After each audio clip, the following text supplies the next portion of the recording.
Olá a todos, meu nome é Álvaro Gregório e é um prazer estar apresentando para vocês o Inova Day. O Inova Day de hoje tem o tema da internet das coisas.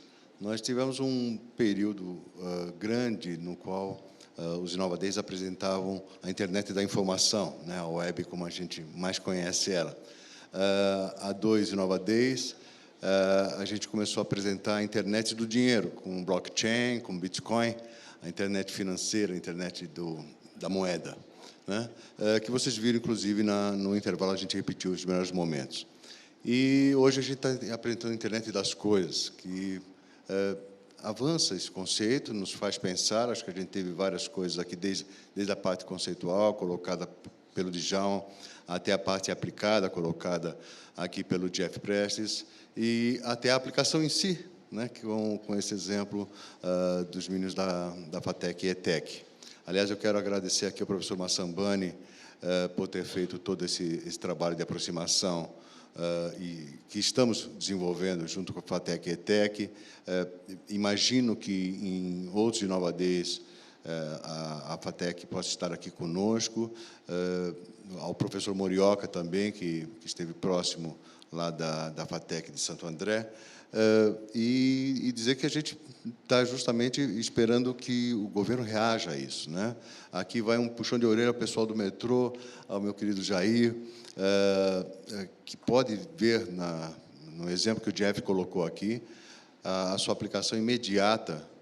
O Jeff falou de 1 ou 2 semanas, mas acho que a aplicação imediata da internet das coisas para o nosso metrô, e mesmo para o Poupa Tempo, que está com o pessoal aqui presente, né, Carlos?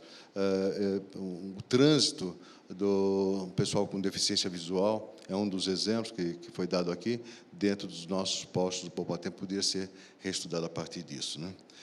Eu que enxergo, já é complicado andar em plataforma de trem e tudo mais, né? Imagino. Bom, então eu queria primeiro agradecer a presença de todos, a palestra de todos, o ensinamento de todos. Acho que a gente teve uma manhã, estamos tendo uma manhã de muito conhecimento e de muita vibração boa para um futuro de internet das coisas, um futuro conectado em que a gente esteja aqui. Eu vou começar abrindo as perguntas. Alguém da plateia quer fazer alguma pergunta? Tem uma pessoa lá no fundo. Eu gostaria que ficasse em pé, para a gente até poder focalizar, e colocar seu nome e de onde você é. Ok, bom dia. Meu nome é Andréa. Eu trabalho aqui na Procuradoria Fiscal, servidora do Estado, e fico muito feliz por conta dos meninos da FATEC, porque eu também sou fatecana, gosto muito da escola, é uma escola ótima. E a minha pergunta em relação ao projeto de vocês é a seguinte: o que acontece quando o pai também esquece o telefone celular em casa? Como o sistema vai funcionar? Bom dia, obrigado pela pergunta. Mesmo se o motorista esquecer o celular dentro do carro ou ele não encontrar o celular, a própria cadeirinha já tem um sistema autônomo que percebe que ele não teve nenhum tipo de mensagem ou reação dele e já entra em modo autônomo e já consegue baixar o vídeo automaticamente, disparando também a buzina e o alarme do carro, de forma automática. Legal, bacana. E também tem aqueles remédios para memória, né, que a gente pode tá colocando aí. Aqui tem uma pergunta vinda na internet, é uma pergunta para o Djalma, feita pelo Santiago Morales. Desculpa, Santiago. Santiago Morales. A internet das coisas já é usada pelos governos hoje, imagino, para monitorar, por exemplo, estradas, através de câmeras e radares.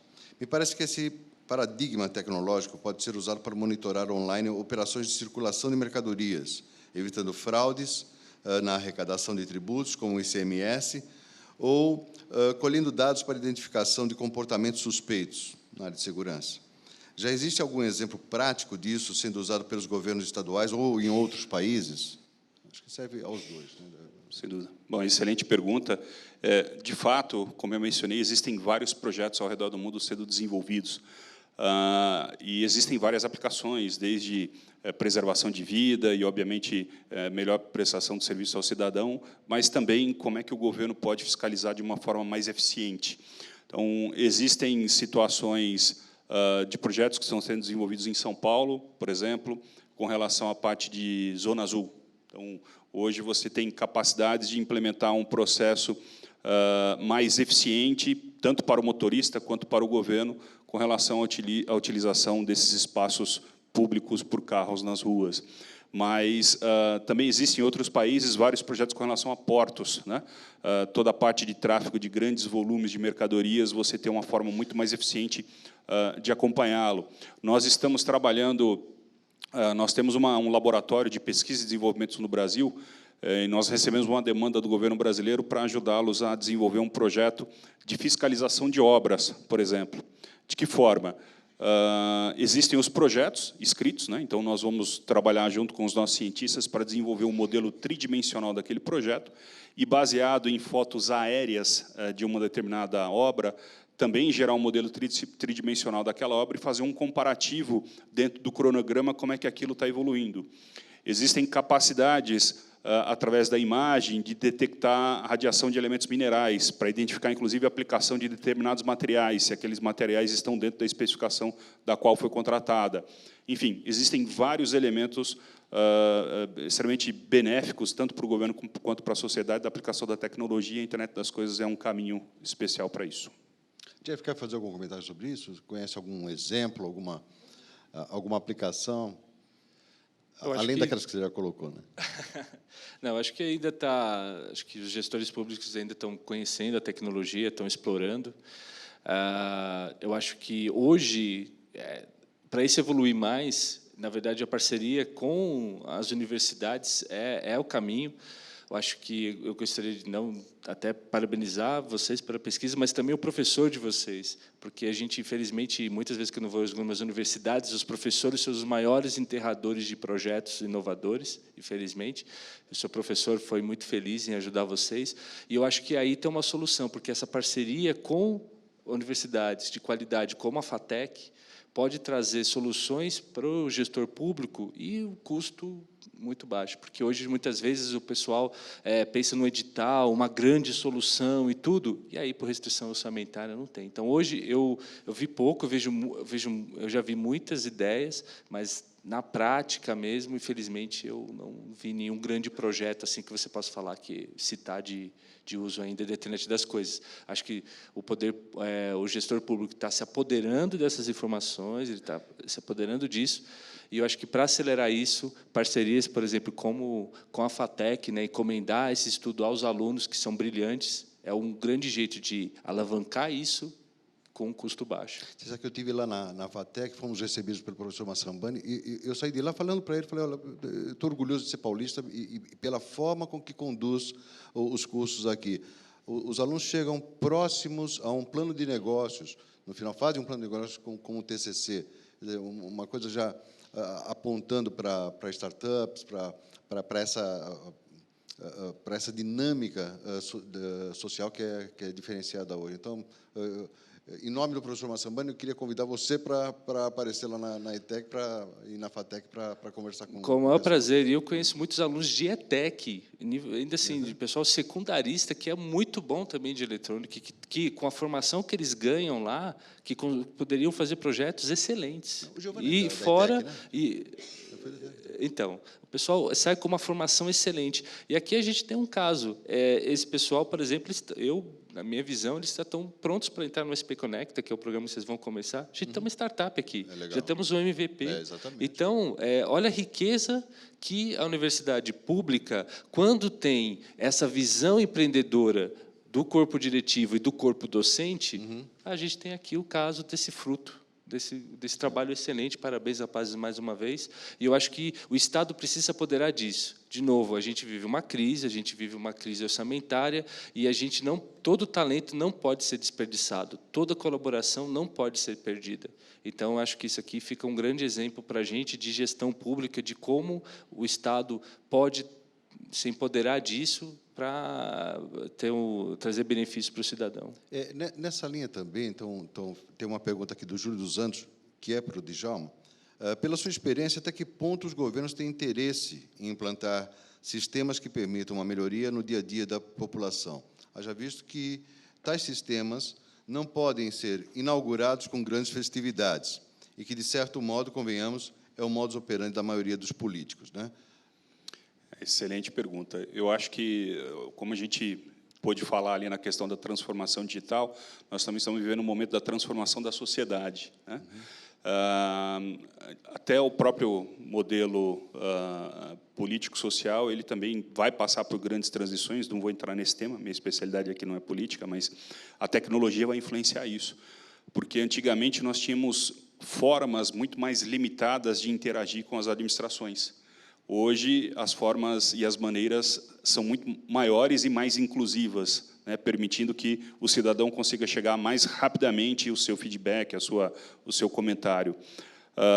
E eu vejo, sim, interesse do governo, principalmente aqueles que entenderem que é uma grande oportunidade, quanto mais rápido ele ouvir o cidadão e responder aquilo de maneira mais eficiente, será muito mais benéfico para a sua administração, pelo reconhecimento do trabalho que ele vem fazendo.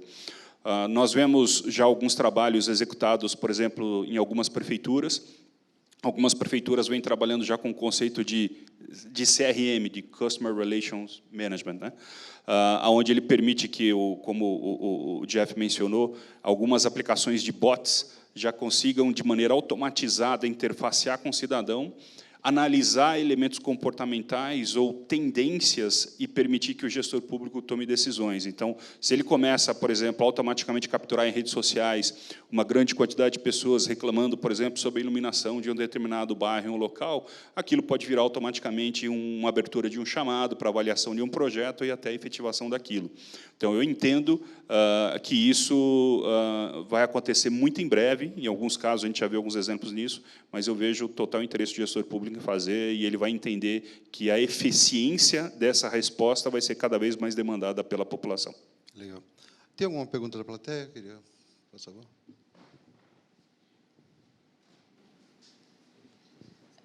Eu sou Maria Salles, da Secretaria da Educação. Então, eu queria que a equipe da FATEC, se pudesse falar um pouquinho sobre como é que é o processo todo, desde a escolha do tema, se é um projeto interdisciplinar, como é que isso funciona por trás dos bastidores que vocês mostraram aqui, né? Porque, de fato, chega quase a uma startup ainda dentro do curso, não é? Então, vamos dizer, a preparação do ponto de vista pedagógico para o empreendedorismo assim que eles saem, né? Eu queria saber até por que vocês escolheram esse tema. Bom dia, excelente pergunta.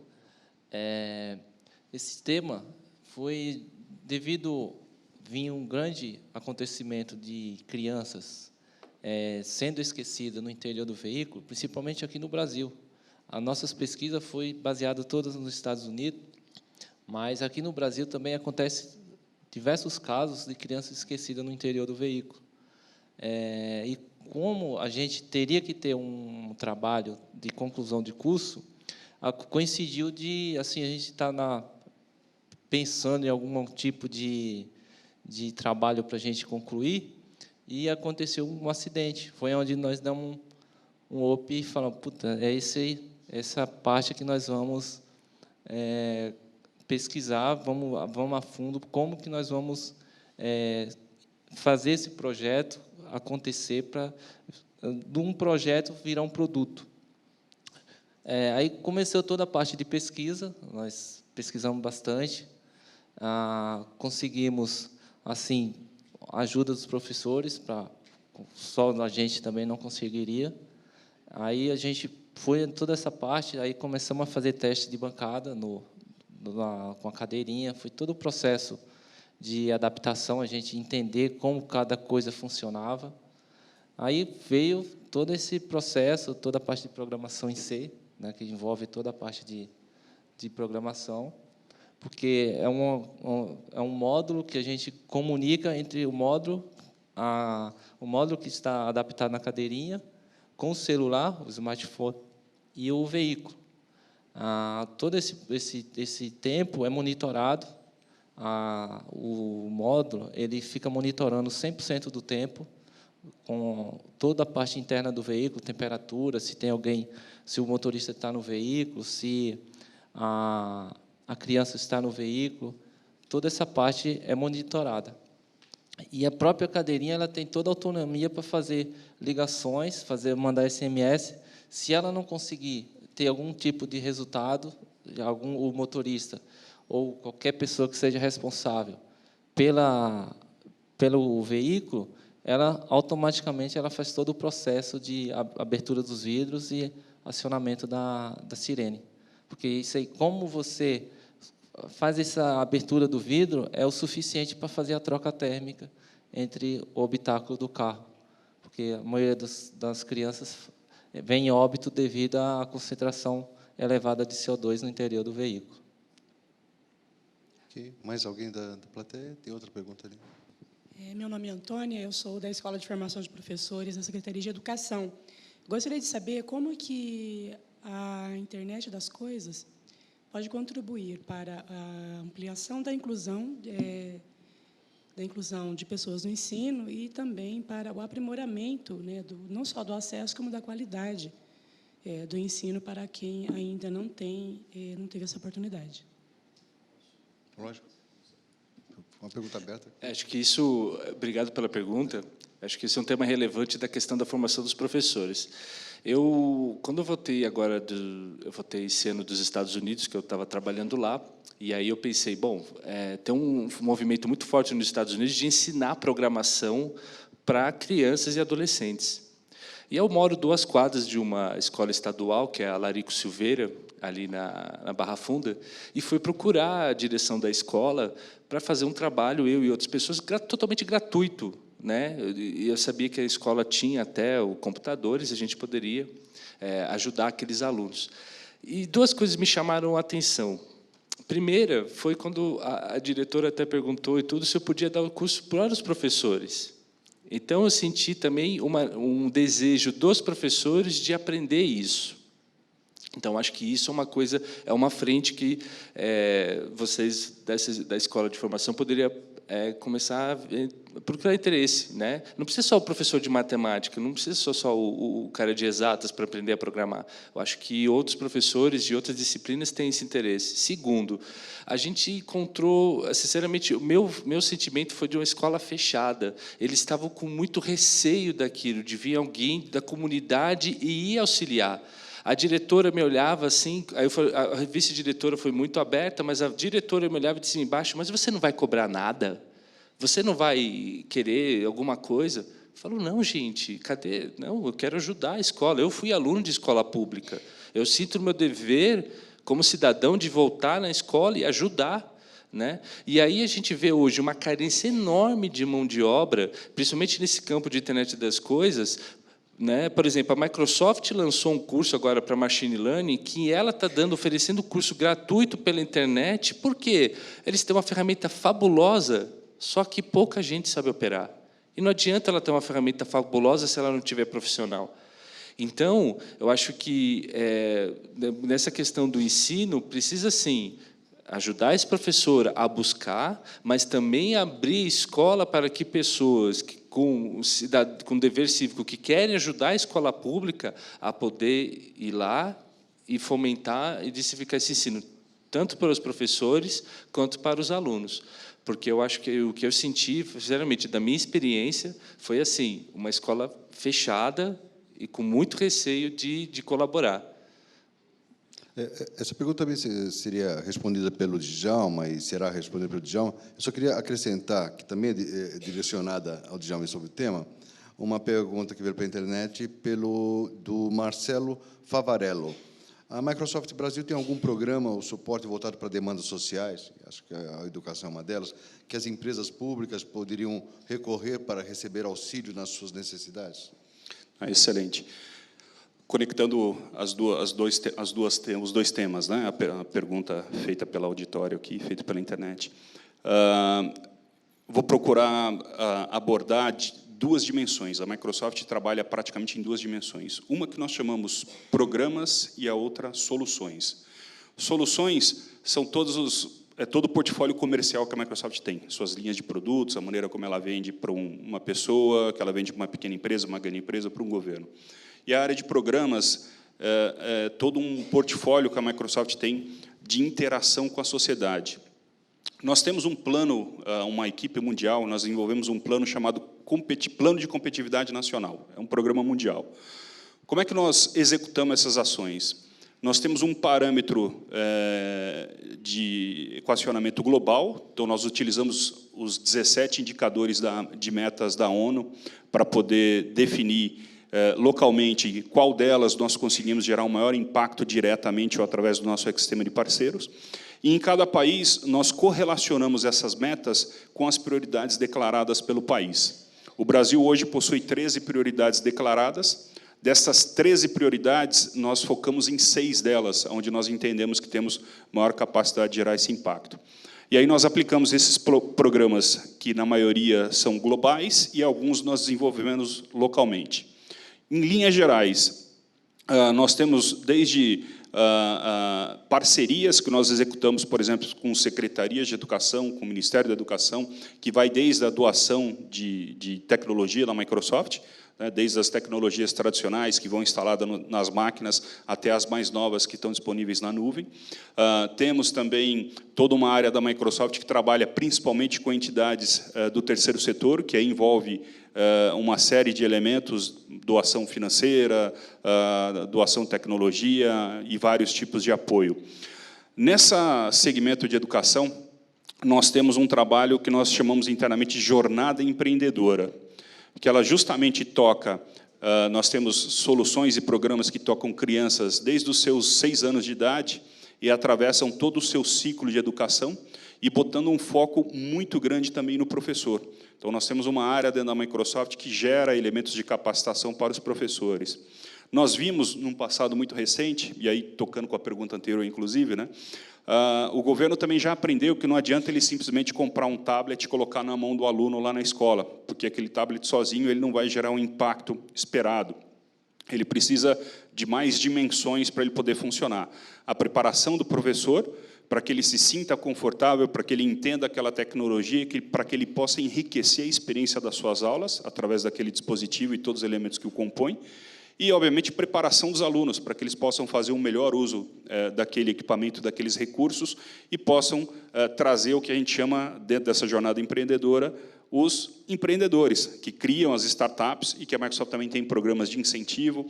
A Microsoft tem uma aceleradora de startups no Brasil, que trabalha em parceria com o governo federal, trabalha em parceria com outras empresas privadas, fazendo aporte financeiro para que desenvolvam tecnologias, e essas tecnologias possam ser utilizadas globalmente.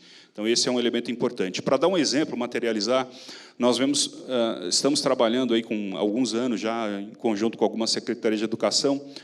Uma coisa visionária, até que o Jeff mencionou, é que se a gente pudesse, formalmente no Brasil, incluir no currículo de ensino a parte de tecnologia.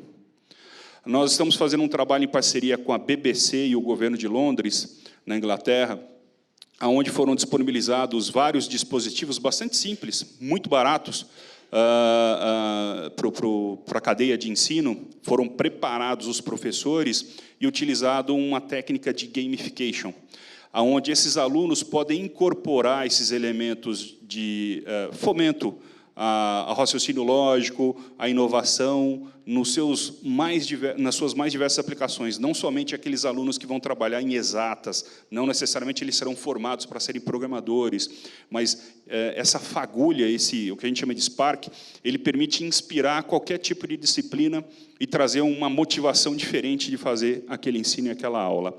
A gente teria o maior prazer aí de conversar com o pessoal do Secretaria de Educação, compartilhar um pouco dessas ideias, desses resultados. Legal. Mais alguma pergunta da plateia? Tem uma lá no meio, Pepe.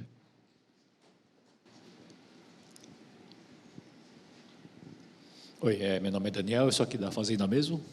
Tem uma pergunta para se vocês já chegaram a patentear essa ideia do CIV de vocês o Afatec.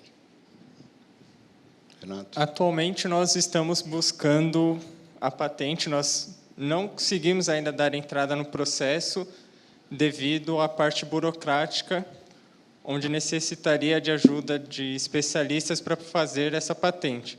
Porém, nós estamos buscando meios para conseguir fazer esse processo e patentear nosso produto. Eu tenho uma curiosidade, Renato, Giovanni e Denivaldo, que é a seguinte: quanto custou esse projeto? em termos de materiais? Eu sei que em termos de horas de trabalho é diferente, mas... Em termos brutos de produto, projeto e componentes, gastamos em torno de R$300. R$300? R$300. Com todo produto comprado por varejo, sem nada em atacado, só o preço mesmo dele cru. R$300. Sem desconto especial para estudante, sem nada? Sem nada, não, nada. É verdade. Então, estudante não paga meia na Santa Efigênia. Eles não deixam. Tentamos, mas eles não deixaram. Mas acreditamos que em larga escala, uma produção em larga escala, o preço reduziria drasticamente. Então, é um produto viável, realmente. Vocês têm uma visão de quanto seria em escala industrial? Alguém já falou algum número para vocês? A Toyota já falou isso? A Porigoto? Até o momento, uma pessoa já veio falar conosco que acredita que, em larga escala, o preço caia em aproximadamente 100%, a metade, né? Ficaria, então, em torno de R$100, R$150 para fazer todo o produto. Isso. Sem contar o preço da cadeirinha, apenas o produto em si, os moldens que nós utilizamos, os sensores. Sairia um pouquinho mais caro para o preço da cadeira, né? Bom, muito obrigado. Tem uma pergunta aqui para o Jeff, do Juarez Brandão, e que ela vai mais ou menos na linha do que fala o Paulo Marx também, que é... quer dizer, na verdade, são duas coisas a respeito do mesmo tema, né? Com a internet das coisas, cada vez estaríamos mais perdendo a privacidade. O que impediria a invasão dessa privacidade? Isso é feito pelo Juarez Brandão. E o Paulo Marx diz o seguinte, que achou interessante quando falou sobre o automóvel, poder ter uma URL. Mas, ao mesmo tempo, isso aí não impediria que, olha, quando acontece um acidente, eu anoto o número da chapa do cara, da placa do cara e tudo mais. Quer dizer, ela, como um substituto, ela não substitui a placa, porque eu preciso também identificar o motorista que fez alguma infração, algum acidente. E, no caso, acho que foi compreendido que ela substituiria a placa mesmo, né? Ou teria alguma outra forma de fazer isso daí. Então, são duas perguntas a respeito de privacidade e identificação. A questão do nível de privacidade, você que define. A gente estava comentando hoje com amigos, né, a questão do Waze, você que compartilha lá, você que deixa abertos seus dados para onde você está passando. É você que também compartilha no Facebook aonde você está. Por exemplo, a Lina Lopes, ela está criando a joia e ela quer chegar numa festa que as pessoas a descubram. Então, a privacidade é uma questão de escolha. Eu acho que tem muito, assim, aquelas pessoas que não tenho interesse nisso, não querem, ok, não usa, não utiliza, dependendo da situação, não deixa isso disponível. Eu acho que é uma coisa de ligar do on e o off, você escolhe.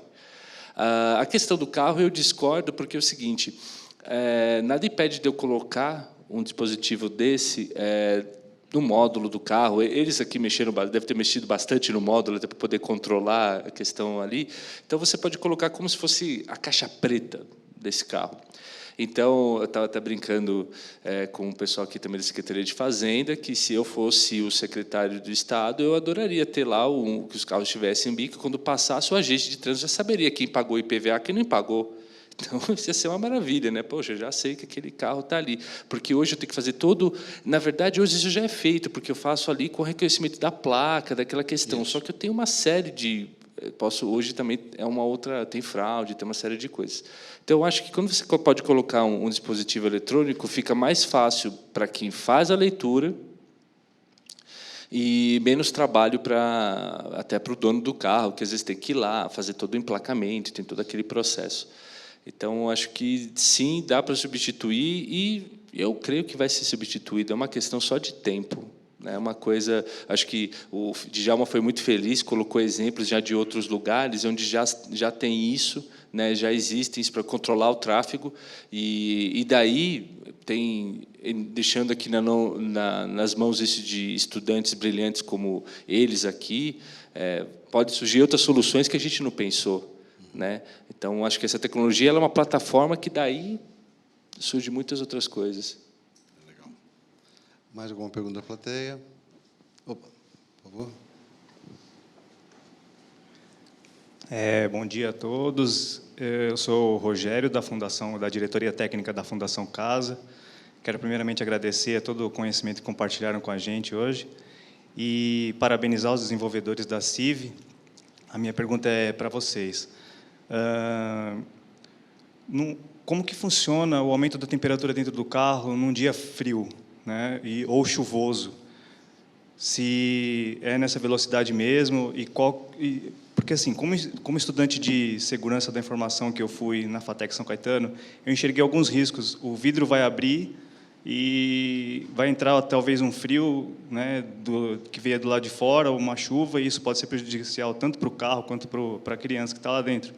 O ideal, acho que seria realmente colocar um sinalizador no painel, como aqueles que informam que não se está com o cinto colocado ou com a porta travada, né? Ou quando se sai que o farol está aceso, ele também informa para o pai ou a mãe não se distanciarem muito do veículo, né? E uma outra situação também, assim, além da preocupação da criança falecer dentro do carro, existe hoje uma preocupação muito grande em sequestro, né?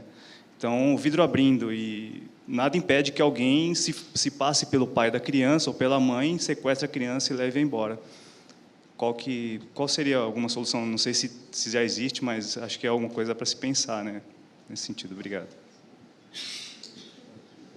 Inicialmente, com essa relação a baixar o vidro e diminuir a temperatura no interior do veículo, desde quando a ONG que nós mencionamos levantou dados da década de 80, só houveram 4 relatos de crianças que vieram a óbito devido ao frio, porque parte do pressuposto que, quando o condutor, em um dia frio, vai levar a criança para algum lugar, ele a agasalha.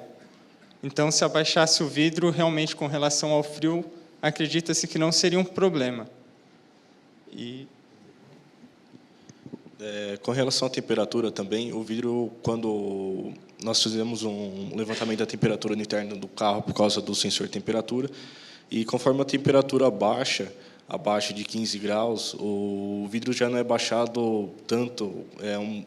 Ele tem um tamanho, uma altura certa para baixar, não da forma uma temperatura elevada, que seja extremamente necessária a troca térmica o mais rápido possível no interior do veículo.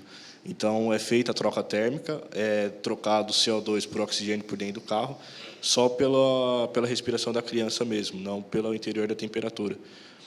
Quanto à causa de sequestro de crianças também, o vidro não baixa totalmente, ele baixa também numa altura segura, para que ninguém consiga entrar no carro, para tentar furto ou tentar roubar alguma coisa dentro do carro, e também tentativa de sequestro contra a criança. E já é disparado a sirene, o alarme do carro, só para tentar chamar o máximo de atenção possível das pessoas em volta. Eu acredito que, chamando a atenção do pessoal em volta, fica uma tentativa menor de um sequestro, um roubo, um furto dentro do carro. Com todo o projeto, todo o desenvolvimento, a gente tentou cercar o máximo possível todas as possibilidades de falha do projeto. Toda possibilidade de falha, a gente tentou dar um destino ou uma forma exata para conseguir sanar o máximo possível. Mais uma pergunta aqui da plateia? Dando só dar um ênfase também. Nós também estamos em processo também para, quando acionar, mandar mensagem ou ligar, também está linkado com algum órgão civis, que a polícia, né, o civil, militar, o bombeiro, fazer com que tenha esse trâmite também. Ao mesmo tempo que está avisando o pai, o responsável também está avisando os órgãos civis também. E só uma curiosidade, eu também posso colocar, por exemplo, olha, avise o meu telefone e um outro telefone? Sim, sim. A parte de programação, isso aí é bastante elevado. Legal. Pergunta? Bom dia, meu nome é Nelson Nishiwaki, eu sou da OpenGar Startup, e a pergunta é para os três, continuando esse debate. O veículo, normalmente, quando ele aciona a trava, fica ativado o sensor de presença lá, que, se há qualquer movimento que tenha na parte interna do veículo, aciona o alarme. Não seria muito mais interessante vocês pensarem num projeto que estivesse integrado a esse sistema, e isso faria com que o projeto se tornasse muito mais barato e muito mais viável, inclusive pelas montadoras, de estar, inclusive, oferecendo um produto cujo custo seria muito mais reduzido e resolveria o problema da mesma forma.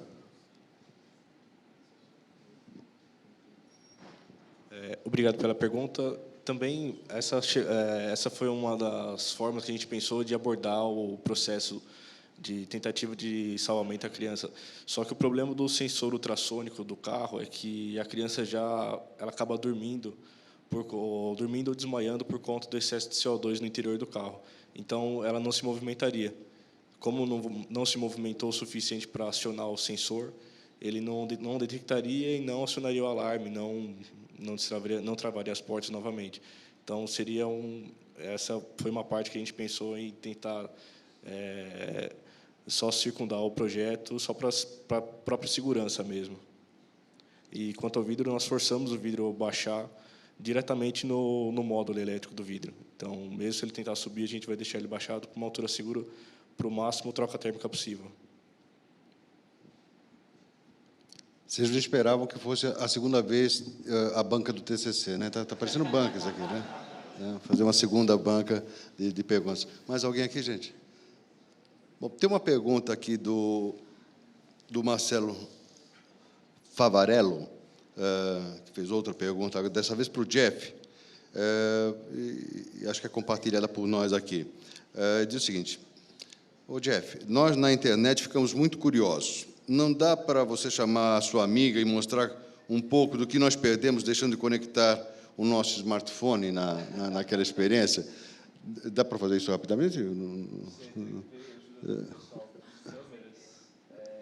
É difícil para focalizar, né? Porque não vai aparecer no celular, na parte de notificação. Pega o microfone só para...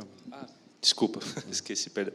Na verdade, o que vai aparecer perdão, qual o nome do participante? O Marcelo Favarello. Então, Marcelo, na verdade, o que vai aparecer, quando você ativa no Chrome, ele vai te perguntar o que tem nas proximidades. Você clica naquele botão, ele vai listar para você as URLs, né, que estão sendo divulgadas ali através dos beacons.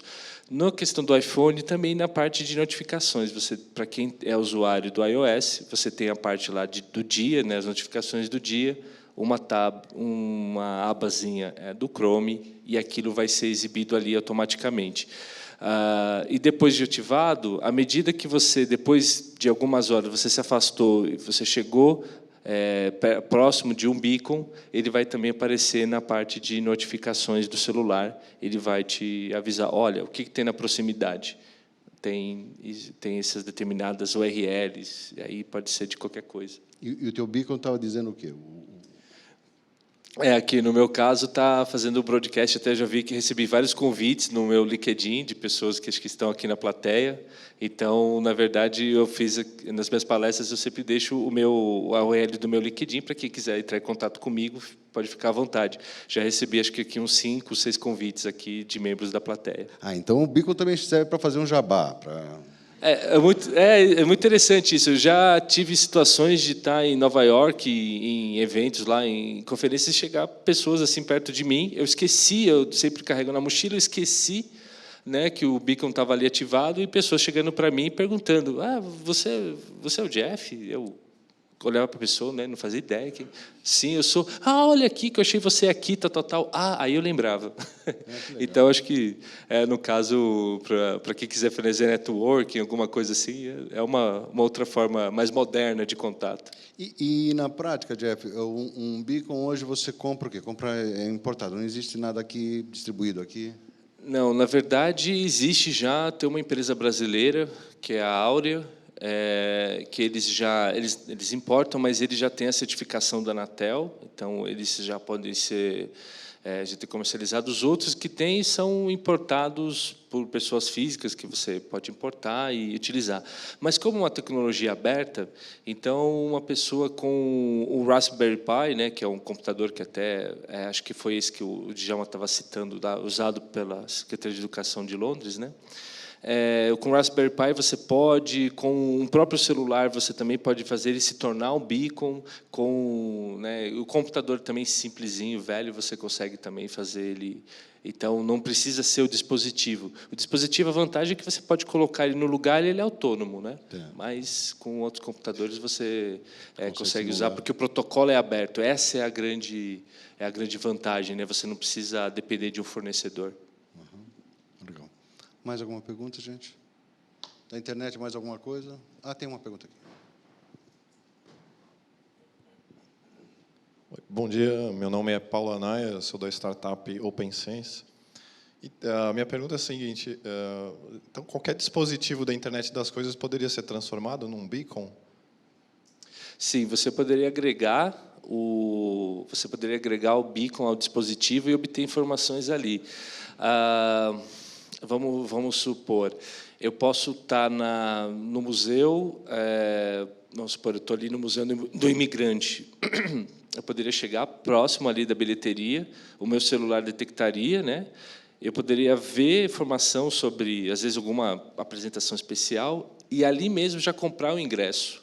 Porque, vamos lembrar, está na internet, e aí a mesma segurança que a gente tem nos e-commerce, né, com comunicação segura, né, entre os dados, eu poderia fazer até a venda, a compra do ingresso, e a pessoa chega na entrada e mostra o comprovante na tela do celular, né? Então, isso é uma das ideias até da internet física. Eu já posso fazer operações ali, porque eu estou na internet. Então, eu tenho acesso a tudo que a internet me oferece.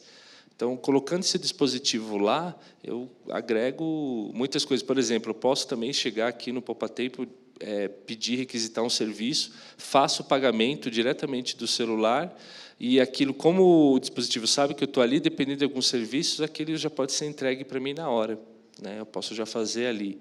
Então, e aí, então, tanto para os lugares quanto também dispositivos que pode, lembra a situação até que a gente brincou que tem uma startup para os cachorros, né? Então coloca um beaconzinho lá no cachorro, né? No pet, e aí, se por acaso perder, a distância você é qual, pode. Jeff?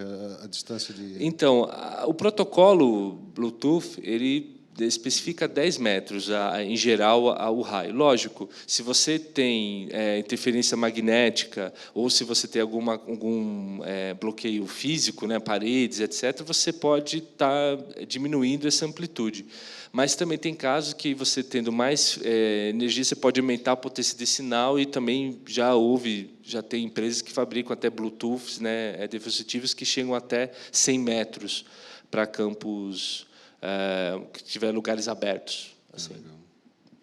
Bom, gente, quero agradecer a todos vocês pela presença. Foi muito legal passar essa manhã aqui do Inova Day, que discutiu a internet das coisas. O próximo Inova Day será dia 26 de agosto. Dia 26 de agosto nós teremos, nesse mesmo local, nós vamos conversar sobre os bots, né, os robôs de diálogo e as suas aplicações no setor público. Vamos falar sobre computação cognitiva, inteligência artificial. Vem um pessoal que, inclusive, já está trabalhando, tem uma startup que já foi selecionada por nós no PitchGov, que está trabalhando com uma proposta assim para o Poupatempo, certo?